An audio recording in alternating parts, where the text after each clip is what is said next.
নমস্কার বন্ধুরা, welcome back to my channel Puja kitchen with food. তো তোমরা সবাই কেমন আছো? আশা করছি সবাই ভালো আছো, আর আমিও খুব ভালো আছি। তো দেখো, প্রথমে কড়াই দিয়ে দিয়েছি তেল। তো আজ আমি বানাবো কাঁচা টমেটো ভাজা। তো কাঁচা টমেটো ভাজাটা আমি বেশ ভালো লাগে এই শীতকালে খেতে, তার জন্য বানাচ্ছি। তো কড়াইতে সাদা তেল দিয়েছি, দিয়ে দেখো সর্ষেগুলো ফোড়ন দিয়ে এইভাবে একটু হাতা দিয়ে ভেঙে নিচ্ছি, তাহলে সর্ষেগুলোর বেশ ভালো ফ্লেভার আসবে। তো দেখো, সর্ষেগুলো ভেঙে নেওয়ার পরে দিয়ে দিচ্ছি একটা পেঁয়াজ কুচি। তো কাঁচা টমেটো ভাজা আমি এইভাবেই বানাই, বা তোমরা সর্ষে বাটা দিয়েও অনেকে বানায় জানি, কিন্তু আমার এইটা বেশ ভালো লাগে। তো তোমরা কে কে এইভাবে বানাও অবশ্যই কমেন্ট করে জানিও। তো পেঁয়াজগুলো দেখো খুন্তির সাহায্যে একটু ভেঙে দিচ্ছি।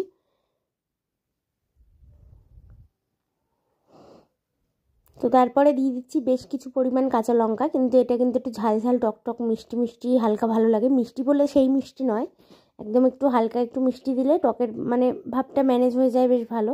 টকটা খুব বেশি লাগে না, আর যদি একটুও মিষ্টি না দাও একদমই ভালো লাগে না খেতে। তো দেখো, পেঁয়াজটা আর কাঁচা লঙ্কাটা একটু হালকা ভেজে নিয়ে এর মধ্যে আমি টমেটোগুলো দিয়ে দিলাম। তো দেখতে পাচ্ছ টমেটোগুলো একদম সরু সরু করে কেটে নিয়েছি, পাতলা পাতলা করে।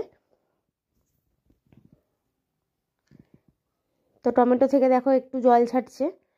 তো এটা এখনও কিন্তু অনেকক্ষণ লাগবে এই রান্না করতে। তো দিয়ে দিচ্ছি নুন। তো নুন দিলে আবারও কিন্তু কিছুটা জল ছাড়বে।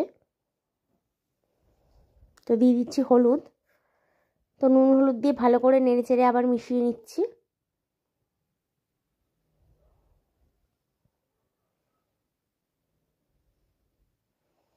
এটাকে কাঁচা টমেটোর ভর্তাও বলতে পারো তোমরা, বা ভাজাও বলতে পারো।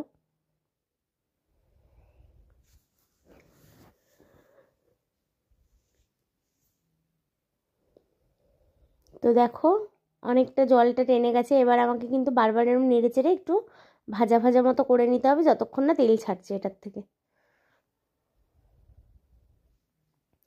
তো দেখতে পাচ্ছ নিচে হালকা লেগে লেগে যাচ্ছে, এটা কিন্তু বারবার করে এবার নাড়তে হবে, নাহলে কিন্তু নিচে লেগে যাবে।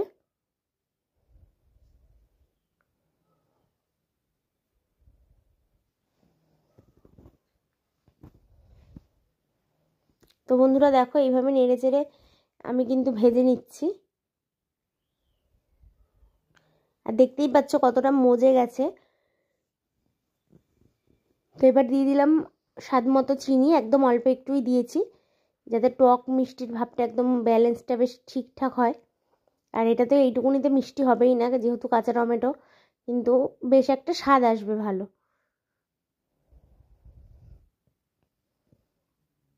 তো দেখো এটা কিন্তু প্রায় ভাজা হয়ে এসছে। তো তোমাদের যদি ভিডিওটি ভালো লেগে থাকে লাইক শেয়ার কমেন্ট করতে ভুলো না, চ্যানেলটিকে সাবস্ক্রাইব করে দিও, পাশে থাকা বেল বাটনটি প্রেস করে দিও, যাতে করে আমি ভিডিও পোস্ট করলে নোটিফিকেশান তোমাদের কাছে পৌঁছে যায়। আর অবশ্যই রেসিপিটা ট্রাই করো, এই শীতকালে বেশ ভালো লাগে। একদম শেষের ভাতে অল্প একটু এটা দিয়ে খেতে বেশ মুখটা বেশ ভালো লাগে, মুখটাও দেখবে স্বাদটাও বদলাবে মুখের। অবশ্যই একবার ট্রাই করো। তো এটা আবার আমি নামিয়ে দেবো।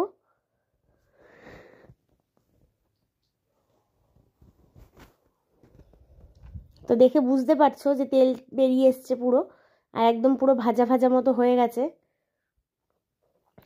তো বন্ধুরা দেখো এটা নামিয়ে দিয়েছি। তো কেমন হয়েছে অবশ্যই জানিও, আর ভালো লাগলে ভিডিওটি একটা লাইক শেয়ার করে দিও। আর তো দেখা হচ্ছে আবার একটা নতুন ভিডিওর সাথে, ততক্ষণ সবাই সুস্থ থেকো আর ভালো থেকো, আর অবশ্যই রেসিপিটা একবার ট্রাই করো।